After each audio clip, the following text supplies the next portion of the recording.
Le gars, il avance, mais extrêmement fluidement. On n'est pas sur un FPS qui shake un peu, pas du tout. Là, on passe à travers la fenêtre. Donc si c'est un point de vue, le mec saute là.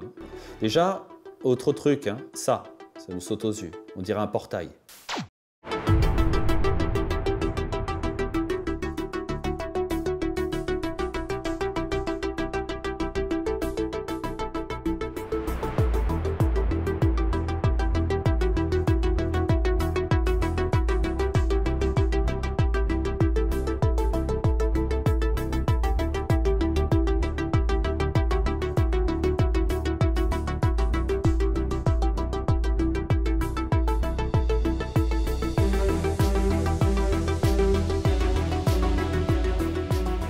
Amis réalisateurs et cinéphiles, bonjour, vous êtes sur Quel Point de Vue. Aujourd'hui, nous allons nous atteler à un film de Sam Mendes. Donc c'est le deuxième sur cette chaîne. Nous avons vu American Beauty. Et bien aujourd'hui, ce sera 1917. Alors c'est un peu un challenge que de se dire qu'on va étudier plan par plan un film qui est fait en plan séquence. Mais vous allez voir que je vais prendre un axe un peu particulier parce que l'idée c'est d'étudier 1917 ou plutôt de proposer une analyse de 1917 parce que j'imagine que vous avez vu le film, mais je ne suis pas sûr que vous ayez vu la même fin que moi. Donc je vais vous en proposer une, je vais vous donner certains arguments qui me laissent à penser qu'il y a une fin cachée dans ce film et vous me direz en commentaire ce que vous en avez pensé. Mais avant de commencer, si vous aimez mon travail, faites-le savoir autour de vous en partageant son contenu. On commence tout de suite. Alors, nous allons commencer par ce passage-là. Donc, c'est-à-dire que là, nous avons notre personnage qui a parcouru un gros trajet avec son ami Blake. Et en fait, il arrive devant cette bâtisse. Alors, déjà, on peut se rendre compte qu'il y a une sorte d'ambiance un peu oppressante. Déjà, le lieu n'a pas l'air super avenant, déjà, premièrement. Mais en plus, il y a, avec la musique, une sorte de tension. Hein. On sent qu'il va se passer quelque chose, on ne sait pas trop quoi. Et là, il y a une rupture dans le pont. On va voir que tout ça, ça a du sens. Alors, notre personnage va décider, voilà, de monter là-haut.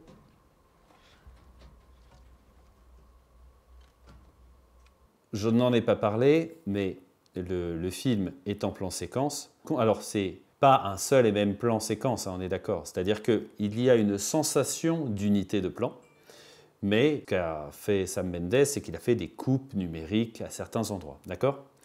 Mais là, ce qu'on va voir, c'est différent. C'est-à-dire que vous allez assister à une vraie rupture. Une rupture que, franchement, tout le monde, normalement, aurait dû s'en rendre compte, mais visiblement, c'est passé crème. Donc, c'est pour ça, on va voir ça ensemble. Donc, à travers le mouvement de caméra, donc il s'est rapproché sur les pieds hein, pour bien montrer que l'espace est étroit. Voilà, la caméra pivote et nous nous rapprochons de cette rupture. Donc vous allez voir qu'il va se passer déjà quelque chose d'étonnant déjà quand qui va être vraiment proche de la rupture. Vous avez vu que là, il y a eu un mouvement de caméra de façon à mettre bien présente la bâtisse et il y a notamment en fait un lieu qui pour moi attire l'œil, c'est celui-là. Parce qu'en fait là, ceux-là ils sont, on va dire, on les voit pas bien hein, de face et puis il y a des volets, il y a des trucs. Celui-là n'a pas de volet et en plus c'est ouvert là, ici. Et là, l'ouverture donc est aussi pareil, un peu plus de face par rapport à nous, mais c'est fermé. Allez, on est au moment de la rupture. Boum. Au moment où on est le plus en fait face donc, à cette rupture, hein, on est vraiment à un niveau, là je pense qu'il est parallèle à l'optique là, à ce moment-là, et bien boum, il y a une balle qui arrive ici, pour bien signifier d'abord le danger et ensuite la rupture, d'accord? Donc ensuite, notre personnage va franchir voilà, cet espace. Donc évidemment, moi je vais essayer de vous montrer certains aspects de ce film, et justement, ce que je pense être une piste de réflexion par rapport à ce que pourrait être la fin. Il reste une demi-heure, 3/4 d'heure de film. Donc, je vais devoir avancer. Donc là, notre personnage se décale et arrive ensuite à la scène suivante que je vais vous mettre tout de suite. Alors, notre personnage donc, est rentré dans le bâtiment. Hein. Donc toujours, on a toujours la même tension, hein, évidemment. Hein. On a quelqu'un à tirer, donc c'est qu'il y a quelqu'un dans le bâtiment. Donc on s'attend à la confrontation. Et c'est ici que tout va basculer. Donc on s'approche. Il y a de la tension, je suis désolé, je fais quelques petites pauses de temps en temps parce que j'ai peur que YouTube me strike.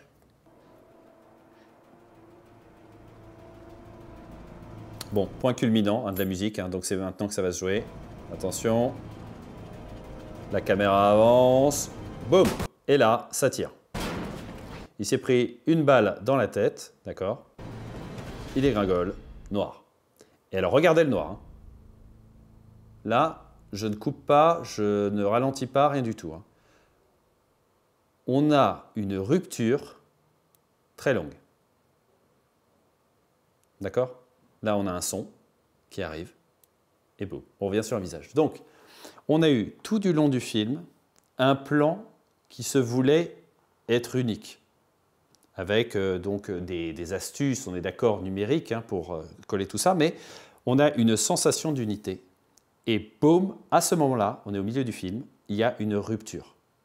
Là, à ce stade-là, on a un gars qui s'est pris une balle dans la tête. Alors ok, il y a le casque, machin, tout ça, mais il s'est pris une balle dans la tête. Il est tombé à la renverse et il y a eu un noir. Donc déjà, on n'est plus dans la continuité, déjà, parce qu'il y a eu une rupture factuelle. Mais vous allez voir qu'il y a d'autres éléments qui vont nous mettre sur la piste de ce qui, d'après moi, lui est arrivé. Donc là, on a le visage qui est à l'envers. Hein. Vous avez vu, donc il est sans dessus-dessous, on pourrait dire. On voit aussi que la temporalité a changé. Hein. C'est-à-dire que bon, on est passé du jour à la nuit, mais bon, ça, on peut se dire, oui, mais il est tombé inconscient. Bon, très bien, tout ça est plausible. On voit qu'il y a du sang là. Hein. Il a perdu du sang. Et il a du sang derrière la tête. Hein. Donc, je rappelle qu'il s'est pris une balle dans la tête. Alors, ça peut être le choc hein, du crâne, très bien, très bien. Et là, on a la montre qui est mise en lumière, d'accord? Et ben, cette montre ne marche plus. Le temps est suspendu.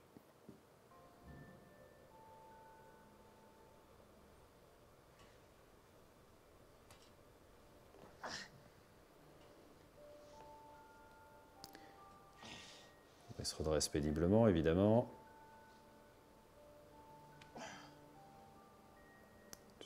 J'avance un petit peu. On se rapproche un petit peu. Et là, regardez. La caméra, déjà, l'a devancé. Là, à ce stade-là, il y a plusieurs choses qui peuvent nous étonner. Déjà, on a cette lumière rasante de Roger Deakins, qui est franchement superbe. Et surtout, on va voir quand ils sont à l'extérieur, c'est extraordinaire. Bon. Là, déjà, on a cette lumière qui nous interpelle. Ensuite, bon, on dit, OK, le soldat, ici, est mort. Bon, on va se dire qu'il était mourant au moment où il a tiré sur le gars. Bon, très bien. Il a utilisé ses dernières forces pour. Pourquoi pas? Mais surtout, la caméra avance. Mais elle avance, c'est quoi? C'est le point de vue de notre héros. Donc déjà, je vous fais remarquer que si c'est son point de vue, le gars, il avance, mais extrêmement fluidement. On n'est pas sur un FPS qui shake un peu, pas du tout. Là, on passe à travers la fenêtre. Donc si c'est un point de vue, le mec saute. Là. Déjà, autre truc, hein, ça nous saute aux yeux. On dirait un portail, une sorte de passage un peu particulier. On a une lumière là étonnante. Quand je dis lumière étonnante, ça, super. Ça, c'est super étonnant. Et ça, c'est surréaliste. On est sur quelque chose de fabuleux. Ok? On a donc beaucoup, ce qui nous saute aux yeux, bon, dans cette lumière, c'est surtout les ombres. Beaucoup d'ombres. Cette lumière génère beaucoup d'ombres marquées. Hein. On est dans le domaine des ombres, au pays des ombres. Et on n'a plus notre héros. Notre héros n'est plus là. Et on a ça. cette espèce d'élément lumineux qui arrive comme ça, qui a été amorcé fort astucieusement par, bon, d'abord par la lumière, hein, et par le son aussi. Vous entendez le son, la lumière, et là on se dit qu'est-ce que c'est, et on a la réponse là. C'est vraiment super esthétique. Et à ce moment-là, comme une réponse aussi, vous avez vu, ça faisait une ligne comme ça, boum, on a notre personnage qui apparaît.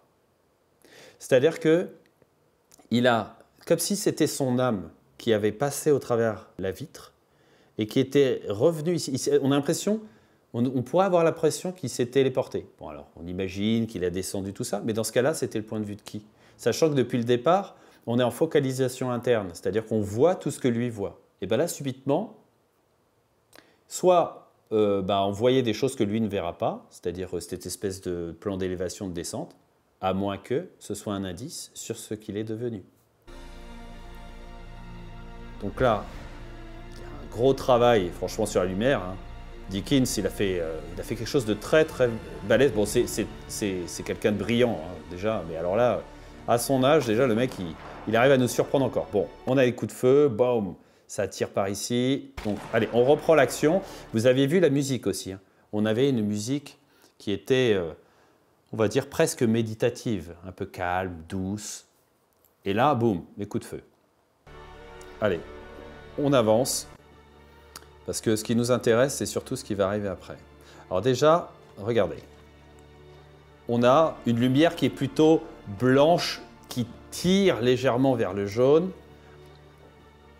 Et là, on est sur quelque chose de plus chaud, là, déjà. Écoutez la musique. La musique s'arrête, diminue plutôt, la musique diminue. On a presque cru qu'il allait nous faire un regard cam, là. On va revoir ça. Ouais, il regarde juste au-dessus de la cam. On a l'impression qu'on passe à travers le portail. Et là, écoutez, on a un son déjà qui arrive. C'est le son des flammes. La musique qui change d'ambiance. Là, on n'a plus les faisceaux lumineux, tout ça. Alors que bon, il y en avait eu tout à l'heure, il y aurait pu en avoir encore. Bon, là, il n'y en a plus. On est dans une autre ambiance. On a des arcades, là. Et surtout, cette couleur qui est différente.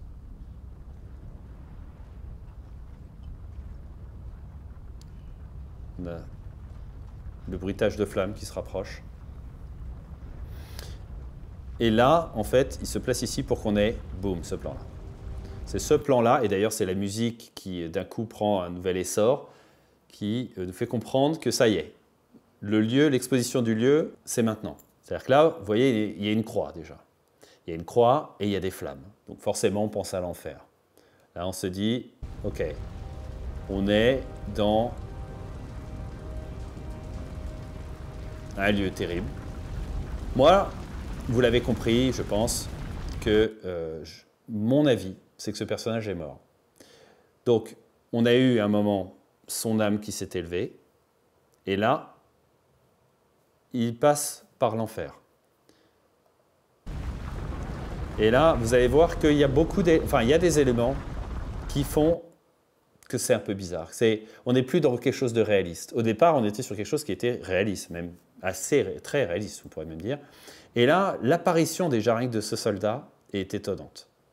C'est-à-dire que là, on ne le voit pas.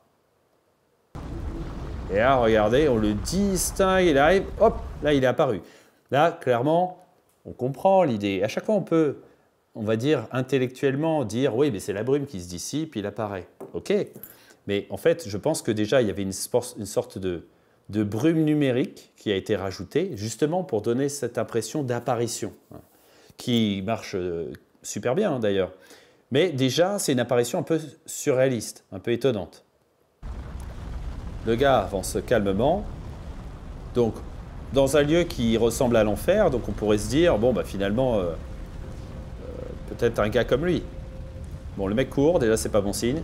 Et boum, il tire. Bon, là, on est d'accord, il s'est pris une balle Je vois pas comment le gars a pu le rater. On est en ligne droite. Enfin, je veux dire, le mec essaie même pas d'esquiver. À ce stade-là, je pense qu'il est mort.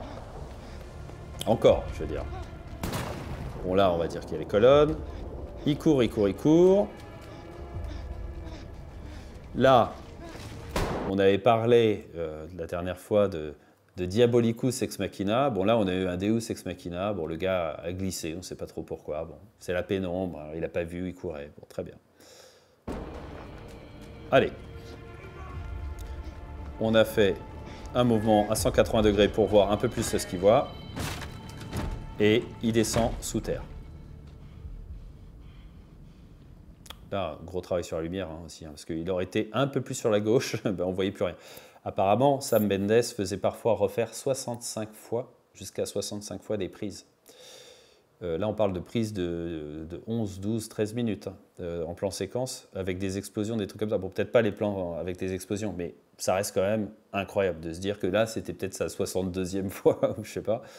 C'est assez incroyable.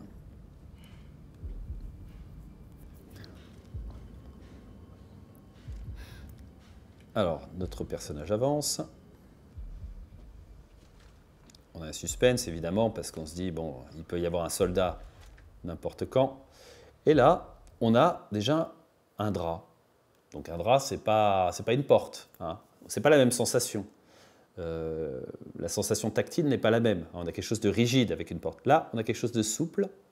On peut dire peut-être même de doux.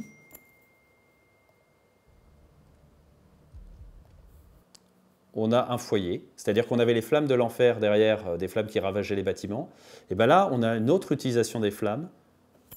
On a un âtre, là, ici, hein, avec une chaise. Donc ça fait penser au foyer, ça fait penser à la maison.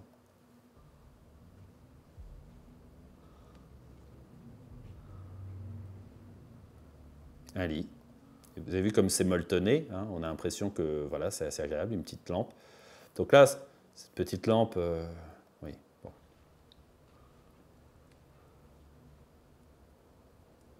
Et une apparition que nous avons presque en avance par rapport à lui. C'est-à-dire que là, je pense qu'on est synchrone par rapport à son apparition. Parce que on peut imaginer qu'il sent une silhouette là sur son œil sans bien la distinguer, un peu comme nous. Donc la révélation est quasiment en même temps. Et au moment où il est face, il y a la bascule. Une jeune femme, avenante, mais craintive. Elle parle en français dans le film, hein, donc dans le film en anglais, c'est une comédienne française. Lui est un comédien anglais, évidemment, c'est un soldat anglais. Ça ne vaut rien pour vous. S'il vous plaît. Je suis un ami. Alors, on note aussi qu'ils font le même geste, hein, donc c'est comme un miroir, hein, donc ils se renvoient le même signe. Je ne suis pas allemand, je suis anglais. Je suis un ami. Cet endroit, ce village, c'est Écoust. Vous avez vu comment on reste aussi, on ne voit pas sa réaction, en fait. Hein. C'est-à-dire que sa seule réaction qu'on a eue, c'était sa main, en fait, hein, qu'on voyait, mais on ne voit pas son visage. On reste sur la jeune femme, qui là est cadrée, voilà, il y a de l'air, hein, donc elle n'est pas à l'aise, hein, évidemment. Mais déjà, il y a un point qui peut surprendre. Ce n'est pas encore extraordinaire, mais qui peut surprendre, c'est que les personnages ne parlent pas la même langue. Bon, nous, on a la version française, donc les deux personnages parlent français, mais normalement, on a un personnage qui parle en anglais et l'autre qui lui répond en français. À aucun moment, il y a de traduction et ils se comprennent. Bien, Écoust. Oui. Où sont les autres? Les autres? Non, il n'y a que moi. Il n'y a pas de moment où ils hésitent et tout, ils se comprennent, comme s'il y avait un vent de Pentecôte en fait sur cette scène. Voilà, là ici, les gens se comprennent sans avoir besoin d'exprimer, de traduire en fait ce qu'ils ont voulu dire. Là, c'est une conversation qui peut nous sembler normale. La rivière. La rivière. Alors on va voir aussi la symbolique de la rivière. La rivière. Suivez-la. Elle vous y conduira. Voilà. Ça aussi, la formule « suivez la rivière et elle vous y conduira », on a vraiment l'impression qu'on est pas dans un conte, mais ça fait penser vraiment au mythe. Il y a quelque chose de de mythologique ici, déjà qui saupoudre un petit peu tout ce passage. Déjà le début, l'introduction avec des faisceaux de lumière, tout ça qui était complètement surréaliste, l'enfer, et là ce personnage qui en fait va vouloir absolument que le héros reste. On va voir un autre passage, parce que là on avance, parce que c'est un passage qui est très long en fait avec la jeune fille. Et là, au niveau de la composition, là, ça fait penser, moi, ça fait penser à ces tableaux où il y a la Vierge qui tient l'enfant divin, là, et puis qu'on a derrière ce qu'on appelle la gloire derrière, hein, une espèce de rayon lumineux derrière. Voilà, il lui donne tout, comme s'il n'en avait plus besoin, en fait, en réalité. Et on sent qu'il se passe une alchimie entre eux. Je pense qu'elle a du désir pour lui, et lui certainement aussi pour elle. Et puis là, en plus, il y a un enfant, quoi. Donc on a éventuellement un père, une mère et un enfant, quoi. Lui, c'est pas sa femme et c'est pas son enfant. L'enfant, c'est pas ses parents. Et puis elle, c'est pas son enfant et c'est pas son mari. Donc il y a quelque chose un peu d'étonnant, en fait. Mais on a le sentiment du foyer, en fait, retrouvé. Et qui me fait penser, moi, dans le périple d'Ulysse, à une sirène.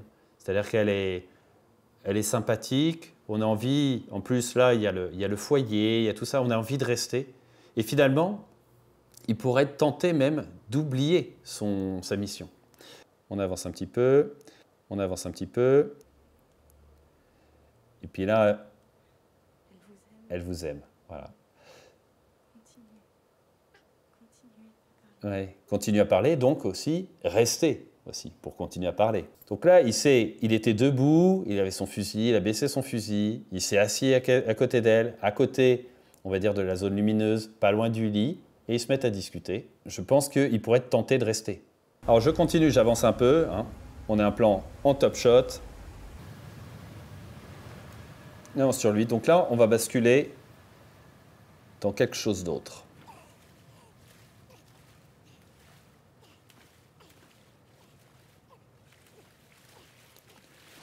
Déjà, vous avez vu que la lumière n'est plus la même. Moi, on était sur quelque chose qui était plutôt... On était à l'aurore, véritablement, alors que là, maintenant, on est au petit matin. Donc, astucieusement, au moment où il y a eu le top shot, il a pris le temps de nous masquer le ciel autour, de façon à pouvoir nous faire une sorte d'ellipse discrète, de façon à ce qu'on s'en rende moins compte et que ça nous semble naturel, comme si ça coulait de source. Mais en réalité, il y a eu quand même du temps qui s'est passé plus rapidement que sa temporalité à lui. C'est-à-dire que ce personnage-là est resté à l'image, vu qu'on est censé être en plan séquence, peut-être 5-6 minutes. Or, il s'est écoulé plusieurs heures, largement. Alors moi, quand je vois ce plan-là, ce cadrage, tout ça, ça me fait penser au tableau qui s'appelle Héloïse de Millet. C'est un peintre anglais. En fait, je vous le mettrai en médaillon, où en fait, il y a comme ça une jeune femme qui a tête comme ça hors de l'eau. Et d'ailleurs, Héloïse est un hommage à Shakespeare, le personnage d'Héloïse qui se noie dans l'eau. Et il y a aussi un autre personnage qui va nous intéresser, qui s'appelle Rimbaud, qui est un poète, qui a écrit un poème sur Héloïse. Vous allez voir qu'il peut y avoir une connexion, je ne suis pas sûr de moi, mais c'est une hypothèse. Donc là, on avance avec lui.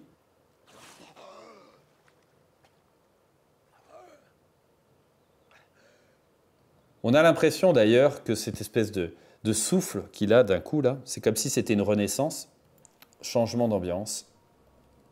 Qu'est-ce qu'on a? On a des morts. Donc, on ne peut pas s'empêcher de penser aux Styx, c'est-à-dire cette rivière de la mort. Et d'ailleurs, on pourrait même se dire que plutôt que le Styx, on pourrait penser soit à l'Archéon, qui est un affluent du Styx, mais je pense plutôt au Cocyte, qui était un affluent de l'Archéon et qui était formé de larmes. Et là, franchement, par rapport au sujet, on est pas mal. Parce que de manière, un film peut être interprété de manière symbolique. On peut se dire que voilà, c'est pas réellement ce qui lui est arrivé. Moi, j'ai la sensation que c'est ce qui lui est arrivé réellement. C'est-à-dire que notre personnage principal est mort, il s'est pris une balle et il s'en est jamais relevé. Sinon, il n'aurait pas dû avoir le noir aussi longtemps. Il ne pourrait pas y avoir autant d'allusions, enfin des éléments mythologiques. Et regardez, on a un mouvement de caméra qui va un peu prendre la mesure un peu du décor dans lequel on est, qui est un décor apaisant, hein, et qui n'a rien à voir avec Oisillets, ou je ne sais plus exactement le nom de la ville, là. Bon, j'ai essayé de chercher un peu à quoi ressemble ce lieu, et je peux vous assurer que ce n'est pas, pas ce cours d'eau-là. Je vais vous montrer la photo, je vous la laisserai, vous allez voir. Alors, et là, vous avez vu d'ailleurs que la caméra a pivoté, mais c'est bien gardé de continuer et de montrer les morts. Là, les morts, ils sont de l'autre côté de ce bord cadre. Ils n'existent plus, ça y est, c'est terminé. On veut conserver en tête cette idée de calme, d'apaisement. Ce qu'on pourrait dire de paradis. J'avance un petit peu. Écoutez. Au fur et à mesure qu'il avance, on commence à entendre comme un chant. Vous entendez ? Et là, on voit les gens qui sont comme recueillis. Hein, ils sont là. Et l'association végétation, chant, calme, tout ça, pour moi, me fait penser à un chant religieux. Alors, bon, je ne connais pas la tradition anglaise, je ne sais pas exactement ce que chante le gars, mais moi, il y a un chant lexical là-dessus. Ils sont au spectacle, hein, ils écoutent une personne qui chante. Et cette personne est là, elle est debout, c'est la seule qui est debout, les autres sont assis. Et moi, ça me fait penser à un prêtre, en fait, qui serait là en train de chanter, tout ça. Bon, on ne va pas trop s'attarder là-dessus, on va avancer. Alors, regardez bien la typologie du terrain, d'accord ? Il y a des petites plantes, là, jaunes, blanches, des épis, un tronc. Lui est adossé à l'arbre. Faites attention à la lumière. Vous allez voir. Est-ce que vous avez vu là ? La lumière est plus jaune. Au moment où il voit les visages. Comme s'il y avait un rayon de lumière. C'est très subtil. Là, on voit les visages. Donc, ces photos traduisent l'absence. D'accord ? S'il a besoin de photos et qu'il les regarde, c'est que eux ne sont pas là. Donc, ça traduit une absence. Et cette absence, bien sûr, nous renvoie à son ami qui est mort. Reviens-nous. Hein. Ça veut dire qu'il est parti et qu'il n'est jamais revenu. Donc, peut-être qu'il est mort aussi. La caméra se redresse. Et ce plan évoque celui du début que nous allons voir et nous terminerons là-dessus. Et là, regardez, il ferme les yeux et il se détend. Regardez, on a l'impression qu'il ne va pas reprendre son souffle. Voilà. On est vraiment sur un fil, ça a été le plus long possible, comme s'il n'allait pas reprendre son souffle. Et on va terminer donc cette petite analyse avec le début du film. Voilà. Donc le film commence. On a marqué 1917, très bien, c'est le titre du film, super, qui sert aussi de date, hein, c'était assez habile. Et regardez, on est sur la même typologie de terrain, fleurs jaunes, fleurs blanches, plutôt plat. Hein, donc, bon.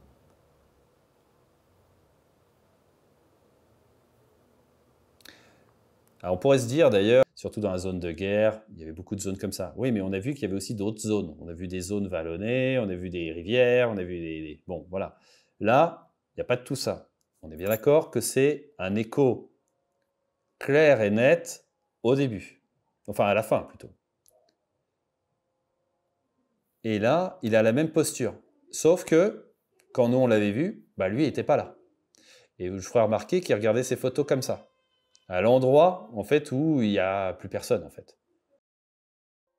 Et moi, quand je vois ces gars-là, là, comme ça, qui ferment les yeux et qui traînent à se réveiller, ça me fait penser au poème « Le dormeur du Val ». Et « Le dormeur du Val », c'est de Arthur Rimbaud.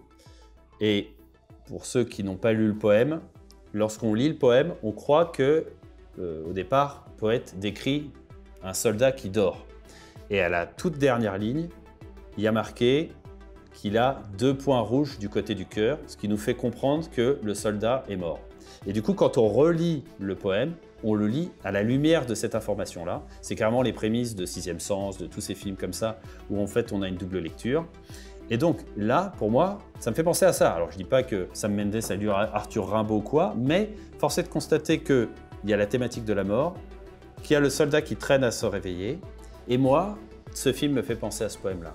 Peut-être que je me trompe, mais moi j'ai vraiment la sensation que, en tout cas, notre personnage est mort et que la fin est une validation justement de cette théorie. Dites-moi ce que vous en pensez en commentaire. Si l'analyse vous a intéressé, mettez-moi un like. Dans 2 semaines, j'analyserai Predator de McTiernan. D'ici là, à bientôt.